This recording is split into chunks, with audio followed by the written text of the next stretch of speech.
Welcome to Yes Quit Your Day Job, real talk for music industry creatives.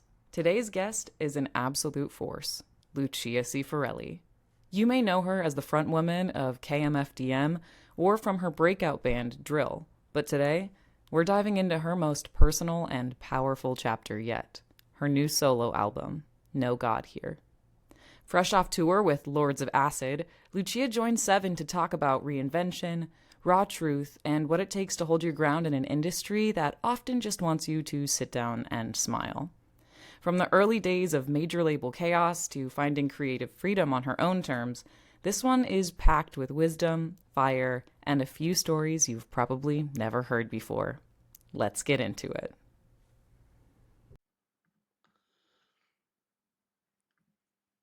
All right, there we go. All right, welcome to Yes Quit Your Day Job. Today I have Lucia Cifarelli with me. Lucia, for those in our audience that don't know you, can you tell us a little bit about yourself? Well, I'm the lead singer in a band called KMFDM. I also do a lot of the writing in that band, and I'm also a solo artist as well. I just put out my s- third solo album in October. It was a Kickstarter. It's the first where I wrote all the songs myself. Oh, wow. And yeah, I just came off the Lords of Acid tour as an opening act in the US where we saw each other and Totally got to did. I'm hang out. be there. Yeah, so I'm a recording artist, a live performer, songwriter, and that's pretty much what I do. Awesome. So you mentioned you were just opening for Lords of Acid with your new Cookie, solo sorry. album. I'm not gonna get rid of this Oh, the dog. dog barking is totally acceptable. We allow that on this podcast. Okay, good. All right. I think it adds to production value. So anybody can argue that if they want. But yeah, what was that experience like for you personally and creatively on the Lords of Acid tour performing your new solo album? It was crazy. It was different. It was fantastic in so many ways and really hard in others. Um, it, it was the first time that I was ever on a stage without a band. Wow. I Okay. have, so right there, that was something that was challenging in the beginning because I was presenting the material in a way that I never imagined I would with backing tracks. So that was definitely a concern how I was gonna be able to pull that off. But after the first show, I was like, okay, I've got a lot of space up here. As long as everybody, can hear everything, a good mix, then it should be cool. And I worked with a visual artist from Chicago to create a visual wall so that I wouldn't feel so alone and that there would be some accompaniment to the songs. And, um, it felt really good up there. So it, it wasn't the exact KMFDM audience that I normally perform to. It was surprisingly different. I always imagined that Lords of Acid is kind of adjacent to, it's not the same, but it feels adjacent.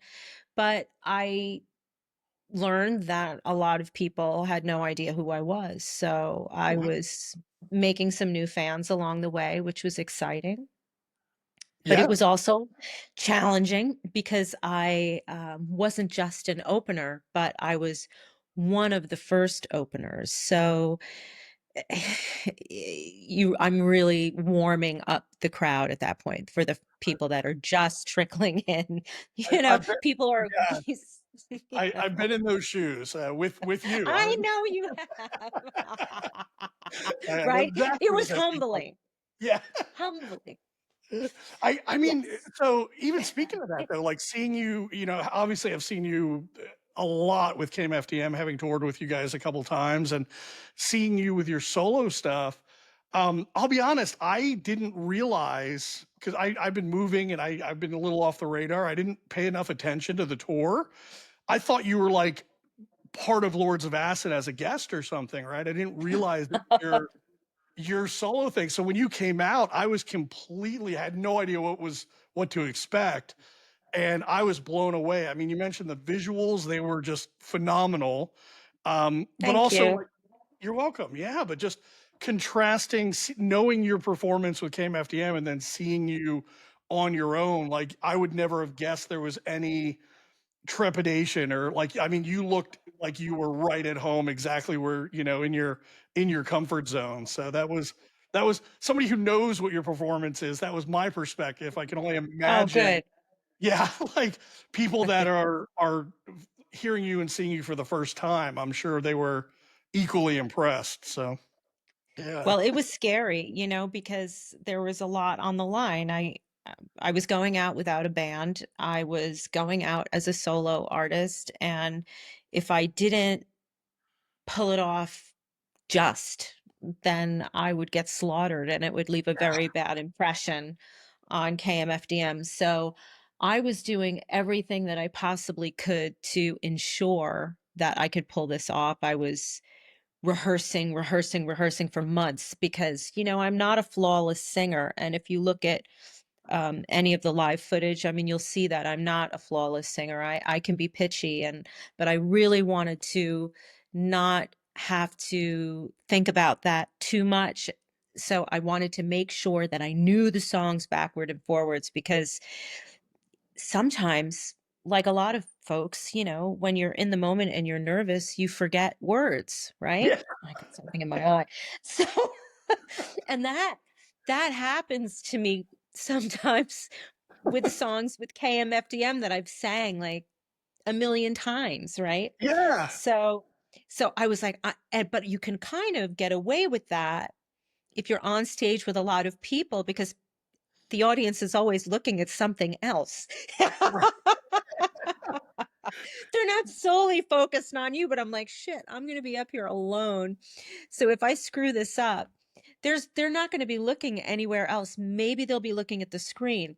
So I worked really hard to memorize the songs backwards and forwards, and I made sure to rehearse, warm up before every show, which was incredibly challenging because I didn't have a dressing room most of the time, and I was Yeah. out. I had to do it outside in like 115-degree weather heat, and I was just sweating and Oh, singing in dust. I was like, I just had to do it. And sometimes I was in the bathrooms and anywhere I could warm up and just prepare for the show. I was um, doing it. So I'm so happy that it came off okay and that, I didn't make a fool of myself. I I think that's an understatement. I think it definitely came off okay. Was there a moment on this tour where you felt totally connected to the audience, where you thought like yes, this is why I'm doing this Every night, every night? Cool. every night. Because, the one thing that I can say um, about being on tour all these years is that KMFDM has played in front of crowds where the room was full. And we've also played in front of crowds where there was like nobody there. I mean, we played in Banff, Canada Oh wow. back in the early 2000s, and we were up in the mountains, and I think there were 15 people in the audience. I've always said, we've always said, um, you got to put on the same show for 10 people that you would put on for 10,000. It's got to be the same. Absolutely. You can't, you have to give it 110% every time. So on those nights, and there were a few where I was like, oh dear, there's really not that many people here. I would really put myself forward and draw them closer to me. And, if I have people in front of me, that's all I care about. Yeah. If I have one person to communicate these messages to and to perform to, um, I'm going for it. I mean, I think the worst thing that ever happens is if somebody yawns. If somebody's standing in front of you and they yawn, then you're like, fuck. Oh, we're not I'm entertaining or boring them. I'm boring them. I'm here to entertain you and you're tired. So that's like the only thing when there's so few people, you really notice everything that you feel everything that's coming back to you Yeah, instantly. I think sometimes the crowd doesn't realize that like they see us, but we can see them too most of the time, you know? Like, I know. I know. And I'm embarrassed to say that the two people that I noticed that were yawning on this tour happened to be my friends that I invited. So I was not one of them. I so was not yawning. so Wow. I was really angry about that. But I have to say one of my favorite shows, and it wasn't just because it was the last show, but it was different. Las Vegas. I really felt so much love in Vegas. I mean, I Yeah. felt love in a lot of places, but I think that might have had something to do with the fact that we played Sick New World. KMFDM played Sick New World not too long Yeah. ago. Yeah. So, and Little Miss Nasty had a residency at that venue. So they brought in a lot of people. And of course, Lords of Acid has their fan base. So it was, people came out early to see the whole thing. Yeah. And, and I really, really enjoyed that show, like a little bit more than a lot of the others, because people were just so present and ready for it. So yeah, it Ve- was cool. Vegas is like a second home for me. I've lived there a few times. I actually, I'm in San Diego now, but I just had moved from Vegas. Oh Um, wow. yeah. And so it's, most of my closest friends are there. And one thing I will say, like, they show up in Vegas. Like, the community there really appreciates, music and bands and art, and they will show up. So I'm not surprised you had a good experience there. Well, something really cool happened. As I said, there were a lot of venues where I didn't have a dressing room and I didn't have anywhere to like go and warm up my voice or change. And I just felt a little bit out of place. Where do I situate myself? And when we got to Vegas, there was a backstage area, like a communal backstage area where everybody, uh, not everybody, Lords of Acid had a place, but Little Miss Nasty and I was allowed to go back there. So I did have a place, but there was a girl who was working there who was, I guess, the manager of that area, that venue. She said, "You're Lucia from KMFDM." And I was like, "Yes, I am. Hi." And she said, "I am such a big fan, and my mom is a huge Oh, fan. And is there anything that I can do for you?" And I said, "Well, it's great that I have a place that I could change. I was just wondering, is there anywhere besides the public bathroom where I could like warm up my voice?" She's like, "I got you. Come with me." So she takes me through, when you go from Area 51, there's that, what is that whole wonderland of oh, lights and yeah. They're Meow Mix and all these cool meow wolf. places, Yeah, yeah, Meow Wolf or whatever. I've never been in there. yeah. I was like, Mix. wow, this is great. And then she takes me through there upstairs into some private, she unlocks this door, the doors open, and it's this huge, it was like the size of a gymnasium filled with all sorts of costumes from all the Oh, shows wow. and open space. And she said, "If you just open your mouth in here, the echo is amazing." And she's like, she's like, "It's all yours. Just lock the door when you're done." So I had the opportunity to warm up in this incredible atmosphere. And so it just set the tone for the whole day for me, and I Yeah. just loved it. And then I ate the best Chinese food I ever had in my life in Vegas at Which China you do in Mama. Vegas. Yeah. Yeah. Yes. Vegas. The Chinese food, just the food in general, it's affordable and it's some of the best Yeah. in, I think, in the country for sure. Other than maybe Yeah, it New was a Orleans. lot of fun. I'm partial to New Orleans. Yes, I had excellent food in New Orleans. I mean, that was one of the most fun parts of the store. I was like, I'm going on early. I can like eat. I can go out to Yeah. dinner. Like restaurants Right. are still going to be open. No, it was fun. I really enjoyed it. I love that. Well, let's talk about No God Here. What sparked the writing of this record? Like, where were you emotionally or mentally when it started? Well, it was, where was I mentally? I mean, when I started conceptualizing the album, I was thinking about the places that I go on a solo record versus the places I go on a KMFDM record. And, Sure.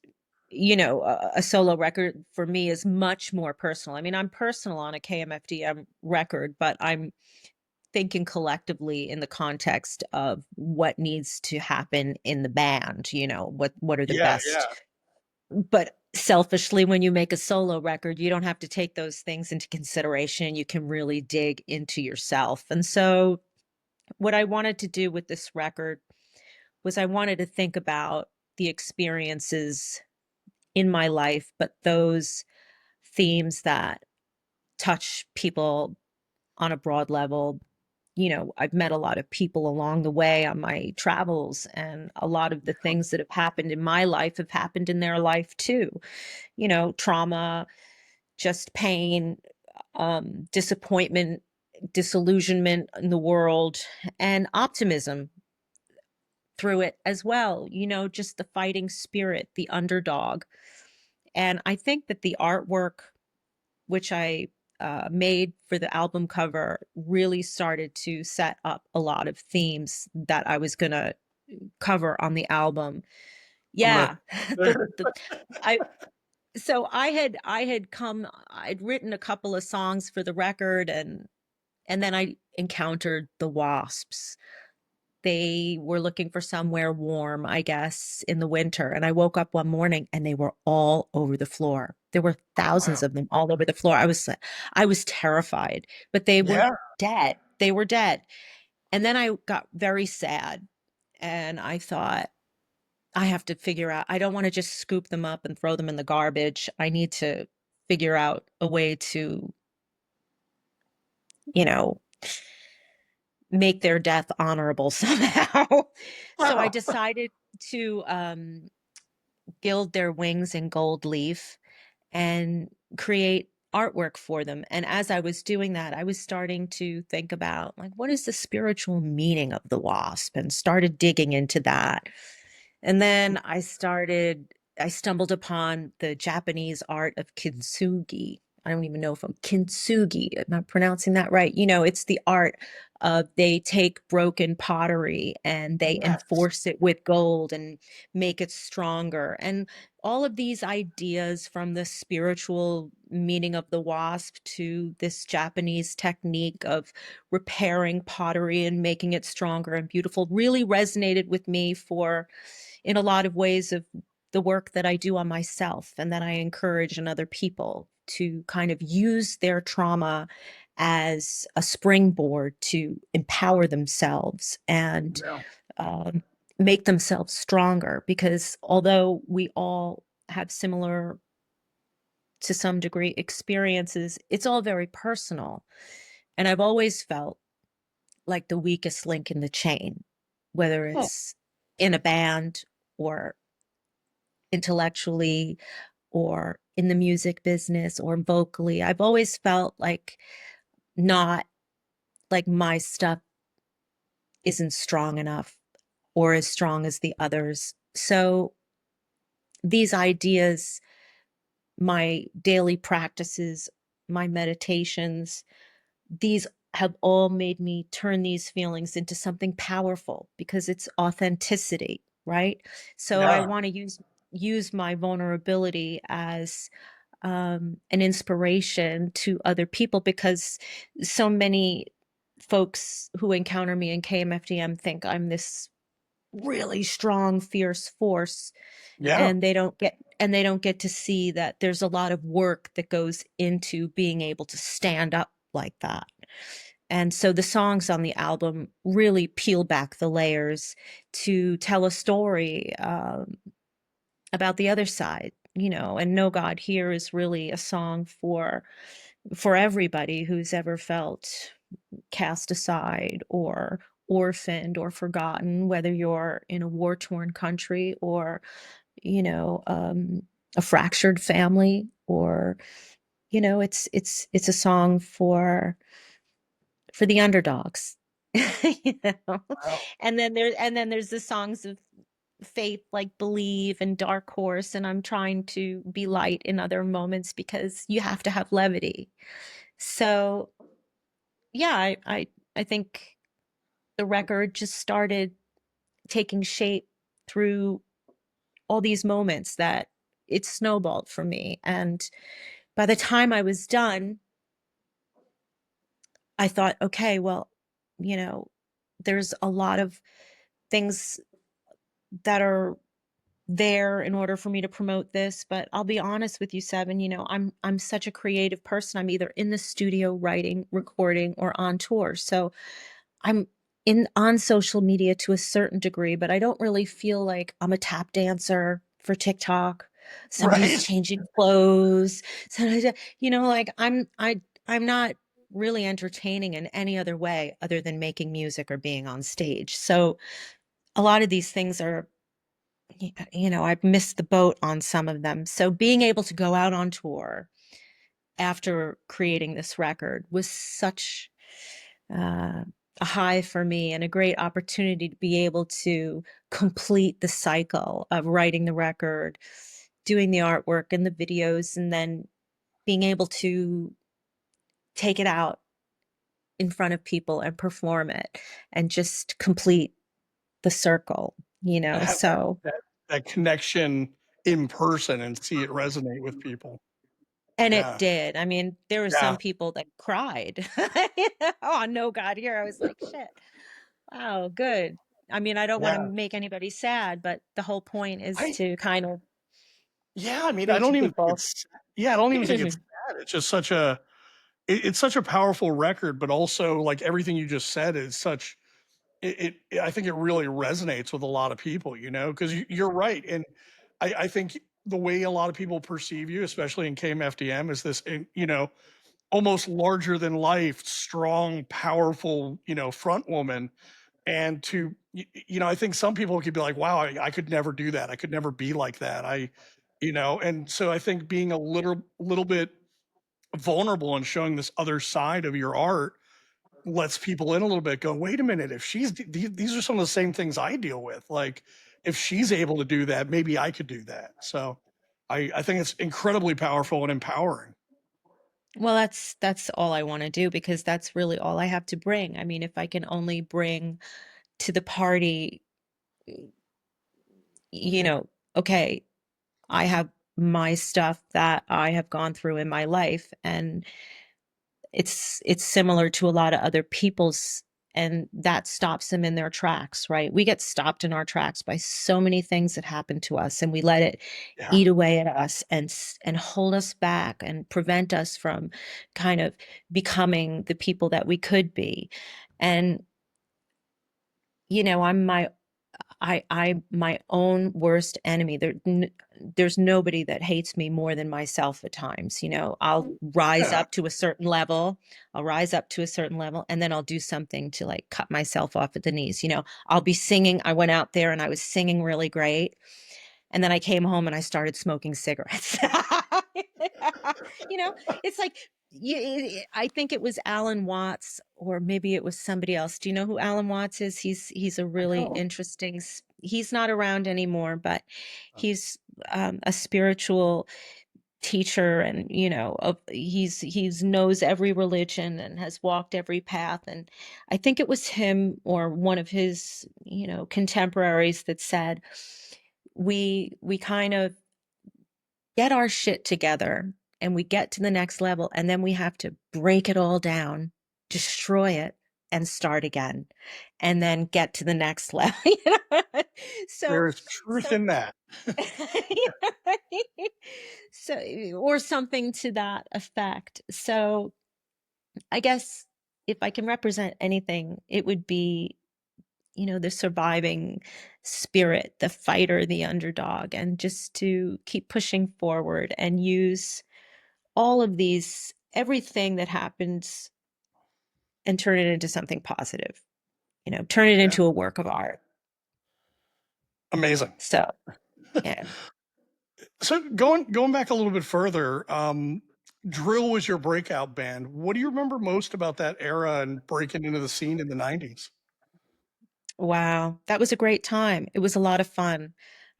Drill toured with Stabbing Westward, Marilyn Manson, God Lives Yeah. Underwater, and like MC5. We did a lot of cool shit. And I think one of the most impressive things about that time was um, just the diversity in the music. We talk about diversity in uh, identities now, but I don't find the musical landscape to reflect that now as much as it did then. There was for me, or maybe I'm wrong and I'm just not as aware of everything that's going on now, but my perception is that back in that time, there were so many different types of artists and there was a place for all of them. Um, you know, my influences are across the board and I could find those at that time on any radio station Yeah. or in any, you know what I mean? Or at any venue. They were just available at any given time. And um, it just, record stores, there were more of those. And I love tangible music, things that I can hold and feel. And I miss that. The digital era is wonderful in many respects, but I'm into bespoke kind of hand tactile vinyl, Yeah. CDs, tapes, things like that. That's my era. So, of course, I'm nostalgic about that. And um, it seemed, although it's easier now to release music, it seemed easier then to kind of reach through the center and have a platform if you had the attention of a label, and at that time we did. Yeah. So we were able to do a lot more with our releases than s- I'm able to do right now with my solo release. You know what I mean? That's So, so, yeah. I mean, to think about that, yeah, it's so weird to think about. Like, you would think now anybody could release an album, that it would be more accessible and it would be easier to really see your stuff get elevated. But I think because of that, there's so much being released that the fans aren't really tuned into it as much. Um, I still well, go to a don't meet. you? Go on. Sorry. I Finish was your just saying, sentence. yeah, I still like going into Amoeba Music takes me back to like going to record stores and just I'll sit there and just flip through the albums and look for bands I've never heard of and check out cool album art and stuff like that. I can relate. I miss that experience. Yeah, no, but I think a lot of that is coming back in some respects. Like I have a daughter who's 17 and she's listening to songs from the 90s and she's like, "Oh my God, the music was so different then. It has so much more personality." And I'm like, "You think?" And I'm Yeah, always interested to hear what she thinks because, she's living it now and her friends sure. are all a part of the digital era and they don't go to record stores. So, when we're on tour, she looks at these things and she's like, "Wow, look at this. This is so cool." And, so they love it. They didn't grow up on it, but they love the experience of it. And she's just discovered my album From the Land of Volcanoes. And she's like, "Oh my Yeah, God, Mama, these songs are so good. Why didn't it never happen?" And I'm like, you know what? As I say all these things about how um, difficult it's been and is in current times for great music to break through. That's not necessarily true. I believe it takes like a team, and I think if you have the right people around you who know certain things, you can all come together and make shit happen. But sure. there's only so much that one person can do. So when I did this Kickstarter, I carried this thing on my back and I learned things that I never knew how to do before. And by the time I got this stuff shipped off, I had reached my limit and I was like, I just can't I can't learn anymore. I got to make a KMFDM record now. I have to move forward. If I had had a manager or somebody who, wanted to champion it and I had some assistance, I probably could have pushed it through a little bit more, but I didn't have those things because, Yeah. I'm not I don't have those opportunities. I'm not 20 years old anymore. I never had a hit record, and there are perceptions about me that I can't control. It's just what it is.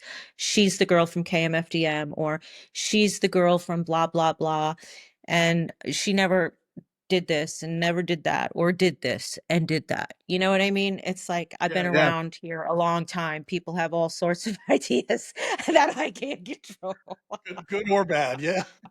Whatever. I'm still putting out good music. Yep. Absolutely. What, what, how did your relationship with KMFDM begin? Like, what did that, tell me about that? uh, that happened at an excellent see. Before I tell you that story, I just need to say this is what I'm talking about with this whole record about, songs like Believe and Dark Horse. I'm telling the story about trying to connect with people about trauma and faith and the miraculous, because these things really exist. And people think I'm crazy, but I'm telling you, if you do your work and you believe in what you do and you push yourself forward, the universe will bring things in. 100%. They will bring things in. And this is the thing that a lot of people don't believe. They think, I'm not going to do the work because it doesn't matter anyway. I am a believer. If you walk towards what you want and you put in the effort and you keep walking that journey, things will come in. And that Yes. is exactly what happened with Sasha. It was very unexpected. I had recorded the second album for Drill with my band. And then there was a big merger that happened, and lots of bands got lost in the shuffle that didn't sell the right numbers. And, it was a clusterfuck. Everybody was being shuffled around, and we got lost. We got dropped. And my band broke up. I didn't know what I was going to do. It was a terrible, terrible time. And my phone rang out of the blue when I was moving apartments, and empty boxes stacked up, and no idea what the next chapter of my life was going to look like. Was I going to work in Burger King? Yeah. Yeah. Because I'll be honest with you, I put my whole life into music. I started making demos when I was 14 years old. I was interning in recording studios. I never went to college. I made it out of high school by the grit of my teeth, and I didn't care. All I wanted to do was write songs. I cleaned bathrooms and nightclubs. I worked in studios and management and this and that just to pay for demos and make shit happen. I knew where I was going. Yeah, you But put I'll in the tell you, work. Yeah. oh, and then some. But I'll tell you right now, when I lost everything, it was a wake-up call, because it's like, where do I go from here? I have no education. I just had like a deal on a major label. I was traveling the world, and now the bottom has fallen out from me, and I'm starting from ground zero. That's scary. Yeah. I literally couldn't afford to eat more than one meal a day, and it was waffles. Oh, So it was not a good time. yeah. And then the phone rang, and it was Sasha. And he said, hey, we're looking for a singer for MDFMK. I'm not doing KMFDM right now. I'm doing MDFMK. Would you be willing to fly to Seattle and maybe sing on a couple of tracks? One thing led to the other. I was on a plane to Seattle, and I was like so nervous. I blew up a $5,000 mic with one scream. I was just like, in the studio with a bunch of skeptical people who wouldn't look at me. And he's like, oh, what would you do to this? And I was like, I was like, gee, it smells like smoke in here. And they were all like, what? That was a Neumann, blah, blah, blah, blah. You're listening to Yes, Quit Your Day Job, hosted by Seven Dunbar. If you're enjoying the episode, be sure to subscribe, leave a review, and share with a friend who needs that creative kick in the teeth. For more episodes, behind-the-scenes content, and industry resources, visit yesquityourdayjob.com. And if you've got a question for the show, email us at boss@yesquityourdayjob.com. We might just feature it in an upcoming episode. Yeah, I did that once. I was working with Chris Farena, and it was right after the first tour that we had done with KMFDM, and I met Chris on that tour, and we stayed in touch and decided we were going to work on an album together after the tour.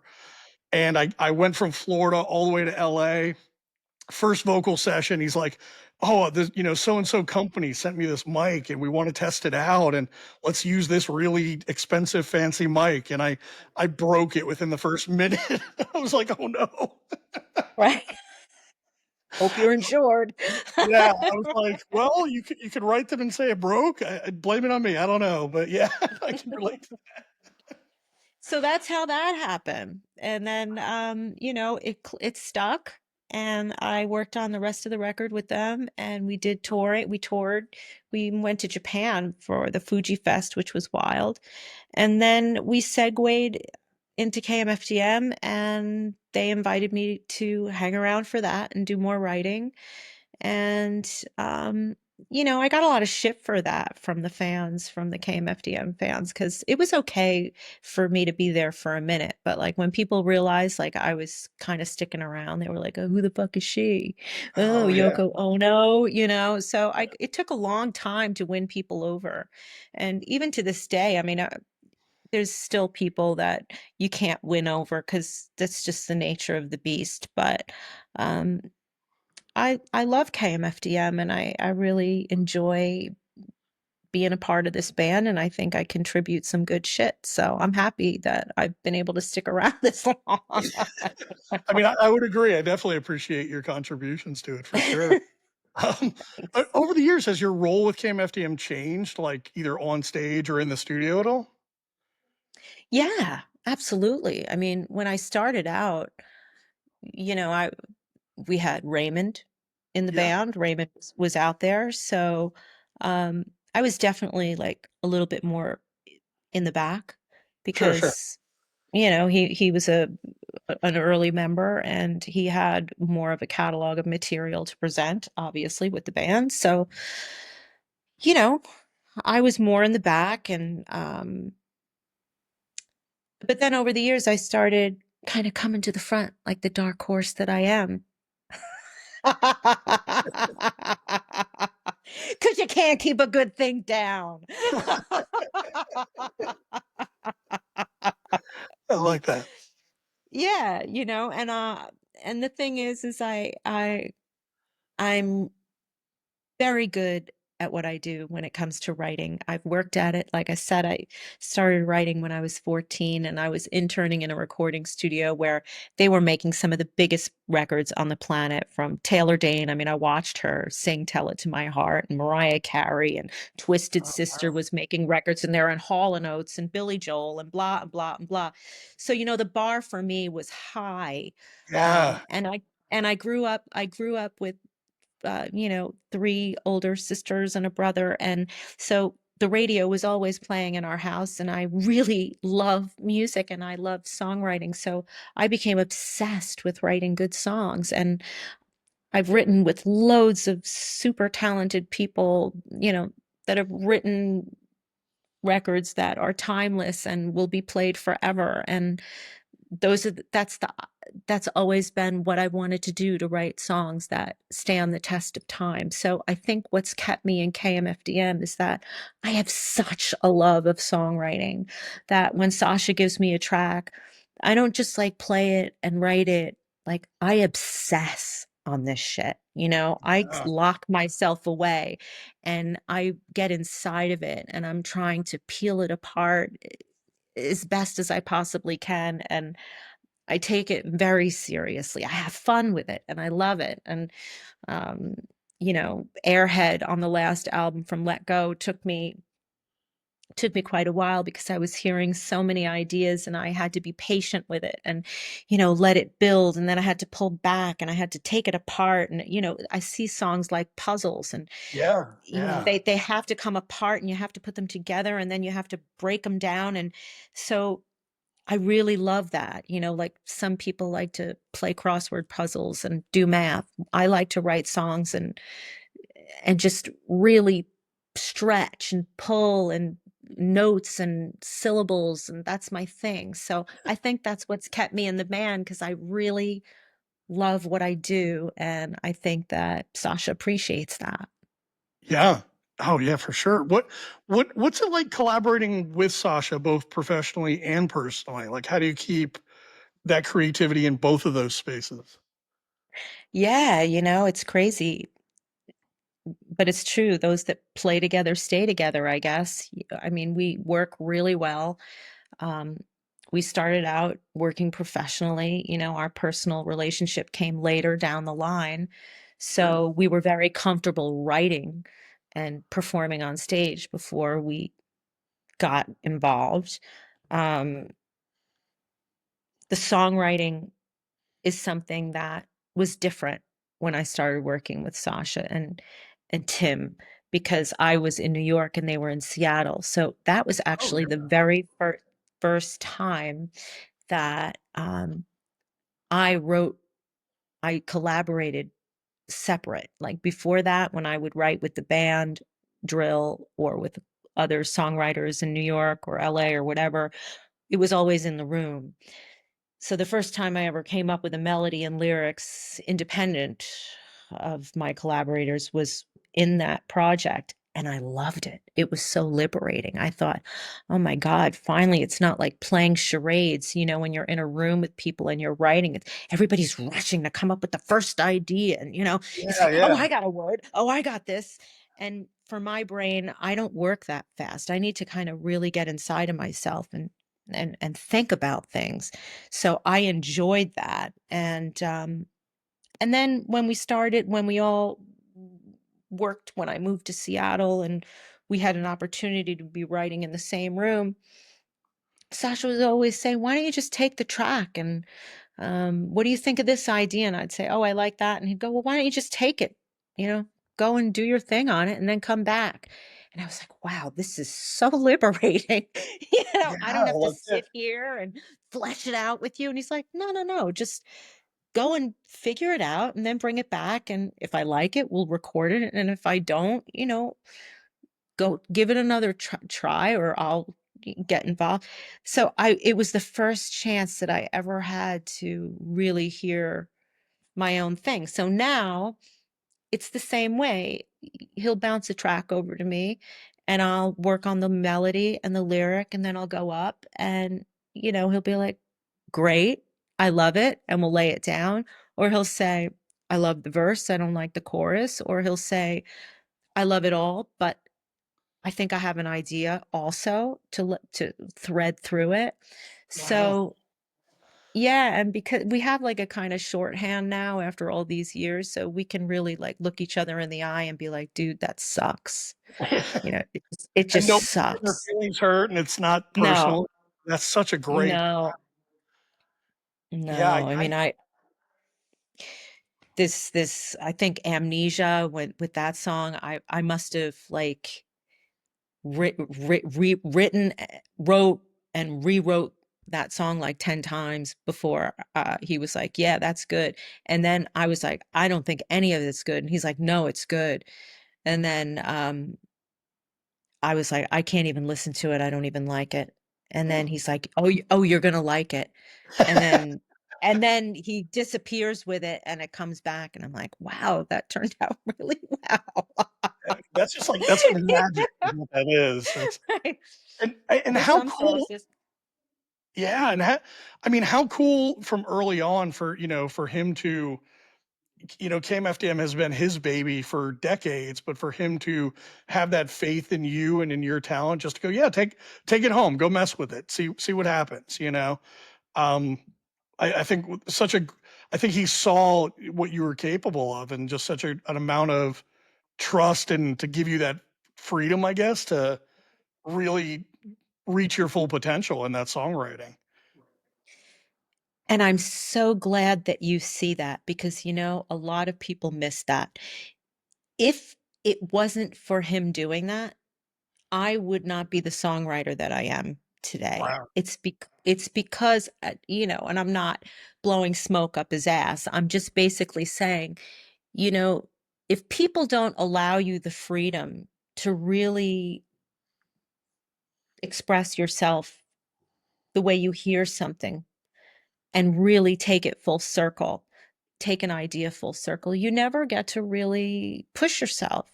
So if you're always having somebody kind of bring your ideas to a close too soon, you never get to realize the full potential of what they could be. And I have had the opportunity to really stretch myself in this band because I have been given no guardrails. It's like, Yeah. tell me what you're thinking, show me what you got. And when you're given that kind of freedom, you always want to deliver and you want to exceed anybody's expectations. So you work harder and harder and you want to exceed your own expectations. But the great thing about working with KMFDM is that Sasha's always giving me ideas that challenge me, that take me out of my comfort zone. Where the magic happens. So I have to really push myself and see what can I do with this? This is really unexpected. He's given me stuff on this record that I'm like, those are very different rhythms. I'm not really comfortable in that. He's like, yeah, but that's good, right? It's good to be uncomfortable. And then because now you got to try something different. You got to go this way. You can't He's always a go smart this way. guy. He definitely is. So I think it's it's fun working together with somebody that you know so well because Yeah. you're not tiptoeing around anybody's ego. You when you work closely for a long time with somebody, you can really just tell it like it is. Good. So Yeah. You mentioned something and it got me thinking and just more curious than anything. Like collaborating. So when was that MDFMK album? That was like 2001-ish, 2002, somewhere around there? yeah, Maybe even 2000, 2000? 2000. I think it was 2000. Yeah. Yeah, because I think like you and I are having conversation, we're on opposite sides of the world right now, and it's like it's nothing, right? But thinking back to what 25 years ago, what was that collaborate like? How did you do that? How were you able to collaborate being on completely different sides of the country? um well, I remember, if I'm remembering this correctly, I sang a lot of ideas over the phone.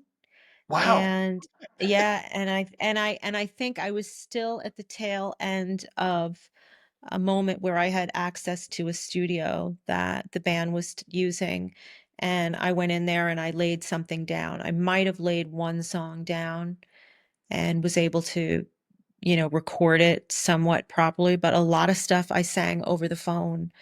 And Wow. yeah, Yeah, because when you yeah, were and I saying that, was I immediately thought I was like, I think we take for granted now, but like the ability to record at home, like I remember I was working, I had a like a Korg Triton and a hard disk recorder, a DAT yeah, recorder, and I have my little Electribes, and I'm like, right. daisy chaining MIDI sequencers, and like the Right. concept, yeah, like the concept of recording at home. Oh, like, oh, I have an idea. Let me just record vocals in my living room in 2000. I would have been like, what magic are you talking about? Like, that's not a thing, you know? You have to have access to a Yeah. studio or something like that. Yeah. Yeah. I mean, that's it. That's the beauty of now. You can just open GarageBand or Pro Tools or Logic or whatever medium you work in and just get it happening.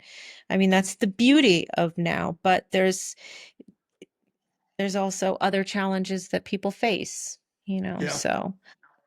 But anyway, it was a pretty cool way to work in a way, because you had to have a lot of imagination, right? You Yeah. had to listen to something and instantly know. That's how good his ears are. That's how good you know if you hear a song. I mean, if somebody can sing you something through the phone and you're like, yeah. I I'm sitting here, like, thinking back to that record, and I'm like, "Wait, all those cool, like, lo-fi filters, was that just a through a phone? Like, how that happened?" Yeah. No, well, no, the idea is, the general humming of the songs, but they killed it in the studio. They just, Sasha, Yeah. Oh, that's crazy. awesome. You've always had a real strong sense of, like, voice and identity. Was there ever a time when the industry or people around you, like, wanted to dim that, and how did you respond to that? Oh, I was terrible when I started out. I mean, I had the worst voice in the whole world. I was always a good songwriter. I really was. I have a sense of melody and lyrics that was, of course, it was very underdeveloped when I started out, but it was clear that you could hear that. But I had a Yeah. terrible voice. Um, I was carrying a lot of baggage from my upbringing and had a lot of doubts, and so I would get all choked up, and I wouldn't be able to project. And so I made a pretty bad impression early on, and a lot of people just thought I sucked. Huh. And I think a lot of people that thought I sucked then still think I suck now, because first impressions stick. So yeah, I've had a lot of I've had a hard time winning people over. I went from having people tell me I sounded like Madonna to having people um, just say, "Oh, you just scream," So, but I think one of the biggest compliments I ever got in my life was from Diamanda Galaz when Oh, I love her. when we played a festival together. Um, I think, where was that? I want to say it was in Belgium, maybe it was in France. I can't remember, but I saw her, and just to go back in time, she was the one who kind of changed the whole trajectory of my vocal styling, because my sister was diagnosed with HIV, Okay. and I had been uh, before that kind of singing mediocre material, and I met somebody who was like, you need to like really use what's going on in your life and like dig deep. And do you know who this woman Diamanda Galaz is? And I was like, no, I never saw her. So he got me tickets, and we went to go see the show, and it was Plague Mass, and I was just gobsmacked. I was like, holy shit. And this was before my sister was diagnosed, well, or around that time, I guess. And then I started uh, having to get more and more involved with her treatment, and she was my best friend. And then I started letting the experience really sink into me, and it started coming out in the writing. Wow. So years, and that's when I ended up getting my first deal with A&M, because I actually had a point of view. Yeah, yeah. But fast forward all these years later, KMFDM is playing a festival, and she's there, and I'm like, this woman changed my whole life. I'm going to tell her. So I saw her backstage standing outside alone. I was like, she's alone. She's alone. I'm going out there. And they say never meet your heroes, and because it's always disappointing. But I went out there and I introduced myself, and she said, I know who you are. And I was like, Wow. what? And she said, I really like what you do. And I was like, I have to tell you, I saw you. My sister was sick, and you changed my life, and this and that. And she like put her hand on my face. And it was that moment that I was like, you know what? If I can get validation from other artists and the fans and the people, I don't give a shit what the industry thinks of me. You Yeah. know what? They can tell me I suck, but when I'm standing in front of an audience and I see how they respond to what I'm doing, I know that I don't. Yeah. And when I meet a hero like Diamanda Galaz, and she tells me she knows who I am and she thinks I'm doing a good job, I don't care what the industry thinks of me, you Oh, know. I love that. I would have liked to have like gotten further as a solo artist and stuff, but you know, like I said earlier, I can't control the narrative of what a bunch of small-minded gossips have to say about me because they thought I sucked, or maybe they didn't like who I fucked, or you know, these are Yeah. stories that happen in life. Jeez. I'm gonna be, yeah, I'm gonna be 55. I've lived a little. Right. I I remember when I was like, man, I had to be like, I was like 13 or 14, and I had gotten this CD of Diamante Galas, and I don't remember the name of the album, but it was a blue cover with her photo, and it was just her on a piano, and it was like recorded live in a church, Yes. and it Was that with had John Paul Jones? Did she do that record with John Paul? Because I remember. I'm not even sure, but I just know it had covers on there like I Put a Spell on You and like just these songs. Yes. Yeah, I and think that was with John Paul Jones. Yeah, I I would think play so. that on repeat, and if you've heard that album, her vocal stylings are pretty unique, right? They're And insane. my aunt would come in my room and be like, "What are you listening to?" Because I'm like blasting it. It's just her just belting out, for 10 minutes straight. And I'm so, oh, you wouldn't understand it, just angsty teenager. And then I grew up and realized, no, most people don't understand this. This is weird to most people, but something about her music, even as a young kid, like really resonated with me. So that's so interesting. Like when you mentioned Diamante Glass, I was like, oh my God, you know about her? Like, Oh yeah. Well, you know, I was talking to a neuroscientist that I couldn't sleep one night and I stumbled upon an article on some Harvard neuroscientist who was talking about sound and how you can change people's perception of ideas they have strictly through sound.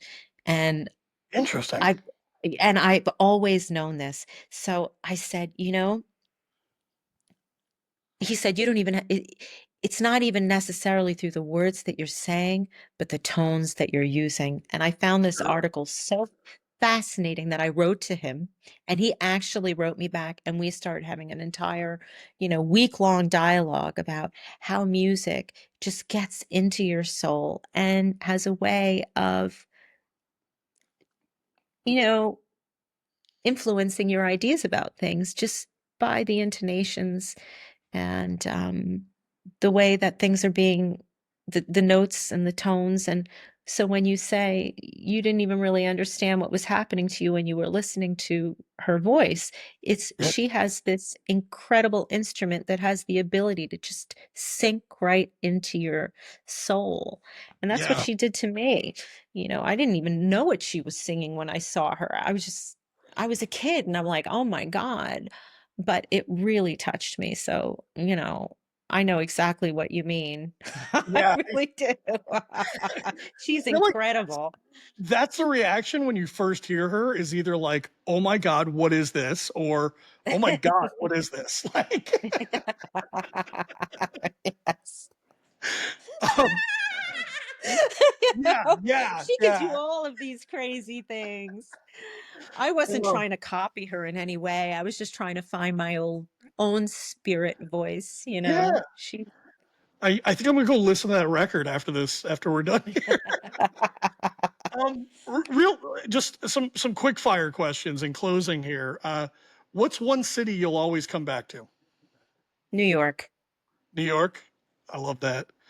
I I want to go to New York and explore more. I've been there on tour probably a dozen times at this point, but I've never got to like really be a tourist there and experience New York. And I think that's something I need to do. Well, you know, it's always changing. It's always changing, but for me, it's where I come from. So, you know, it's a smell. It's like as soon as I get there, it's in the air.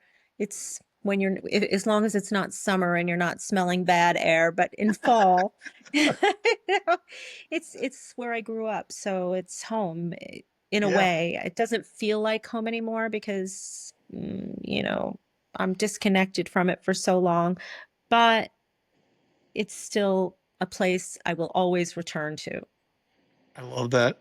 What's one artist, living or dead, that you'd love to collaborate with? Bob Dylan. Wow, Bob, really? Okay. Yeah. Tell Yeah. tell me more about that. I don't know why I'm surprised by that, but I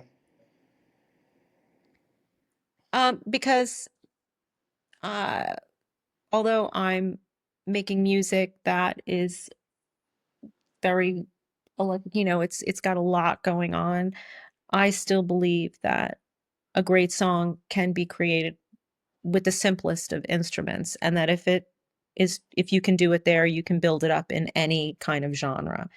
So I would Wow. love to sit with one of the greatest songwriters in the world and have him play the guitar and let me write something. And if I could deliver something that passed the Bob Dylan test, then I would feel like I've really arrived as a songwriter, because Oh, I think that needs to happen. his Yeah. because he's brilliant. And um, you know, when I write lyrics, I want to write in a way that isn't necessarily a paint by numbers storytelling, but I want to create tapestries of color with my lyrics that have Oh, metaphor and, um, you know, create a movie in somebody's mind. And that's what he's always done for me. And I think it would be really fun to just sit down with a cat like that and sit with a guitar, see if I I, could pass the Bob Dylan test.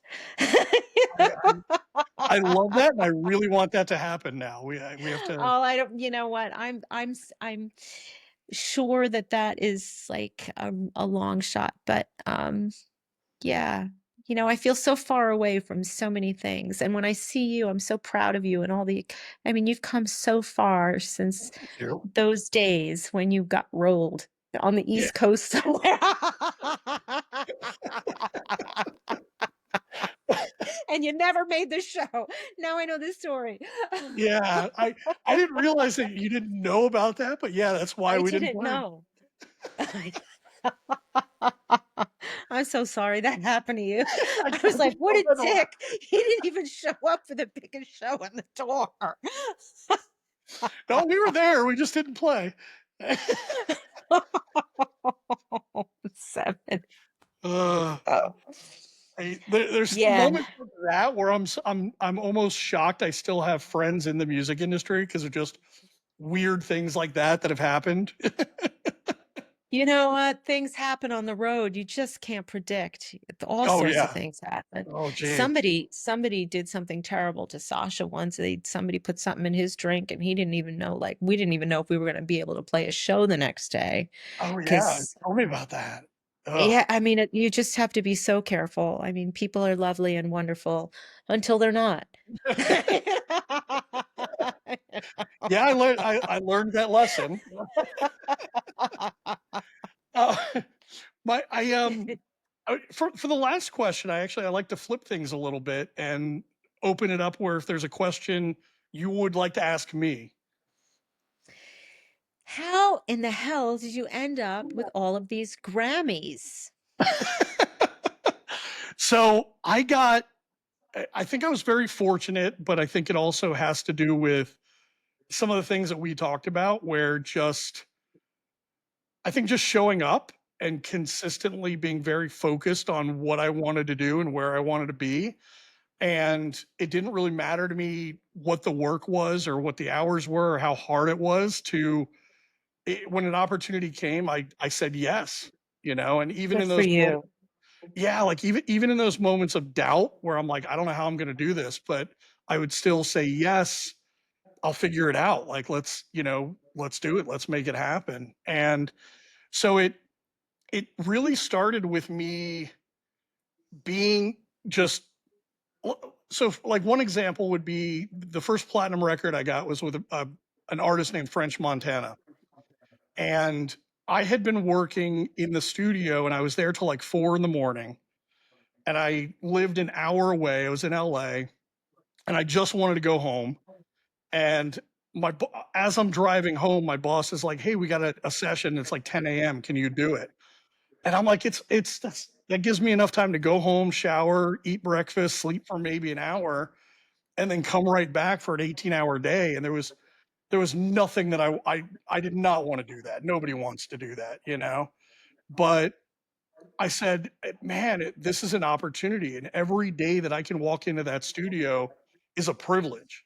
Like most Yeah. people would love to be in the rooms that I'm in, working with the people I'm in. And maybe I'm tired right now. Maybe I just want to go to bed. But you know what? I need to understand the gift that I've been given and what a blessing this is. And so I said, yeah. And I went back and I went into that session. I had a great session. And then I was in all the other sessions with that artist.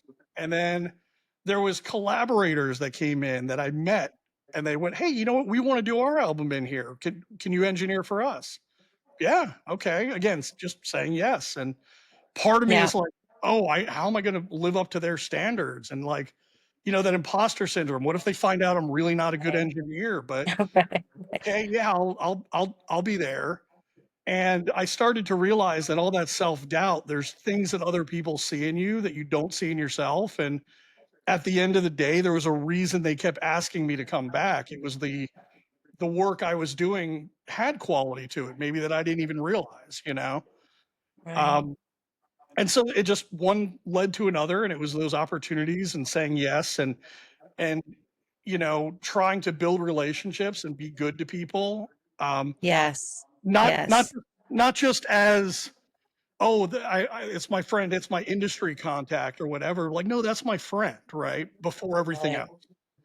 And I Yes. think maintaining those kind of relationships has definitely helped me, because I get calls randomly from people that I'll check in with people just as friends, like, how's it going? How's life? What's going on with you? And they're Yeah. like, oh yeah, things are good. What do you need? And I was like, I have no reason to hit you up other than I'm saying hi. Like, I just want to make sure you're good, you know?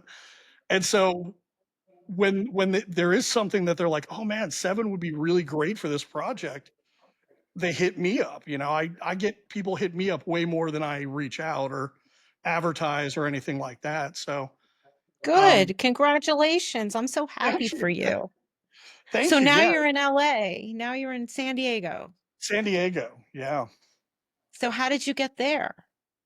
So I also work with yeah, Right. and Yes. so I'm doing some work with here, that brought me to San Diego, and either I'm gonna stay here or at the end of the year, I might go back to LA. So we'll see what happens. Do you like it there? Are you enjoying it? I am loving it. When you and I saw each other, I'd been here a week, like I'd just gotten there. No, you said that. I was like, oh my God. Yeah, so now it's been a month that I've been here, and I've been hiking and gone to the beach, and, I'm supposed to go to Comic-Con today. I think that's on my Andy was there. Oh, really? Andy, yes, he's playing in a band called Cold Sliver. Okay. They just mentioned him on CNN. They were like, he's like doing some kind of GI Joe thing. I Oh, don't know. Yeah. Yeah. yeah, I've No, never it's been, and, apparently, I've been to other comic conventions, but apparently that's the one to go to. Um, so I'm supposed to go to that today. I think as soon as we wrap up, I'm gonna well, see what go that's do it, darling. Have some fun. Yeah, for sure. Well, cool. Well, Thank thanks. you. Thanks for doing this with me. It's been really great talking to you. Oh, well, thank you for having me. I'm so pleased to have like run into you in San Diego and now we're here talking and we're going Yeah, to stay in touch. absolutely. Yeah. Well, very All cool. Well, right. thank you. And that's it for us. I'm gonna hit stop here. That's a wrap on this week's episode of Yes, Quit Your Day Job. Huge thanks to Lucia Cifarelli for joining us and keeping it 100% real. Don't forget to check out her new solo record, No God Here. It's streaming now and it's an absolute must hear. Now, follow us on social media at 7Dunbar and at Factor Studios. And as always, hit that subscribe button so you never miss a drop. Until next time, keep creating, keep grinding, and never forget, you don't need permission to be powerful.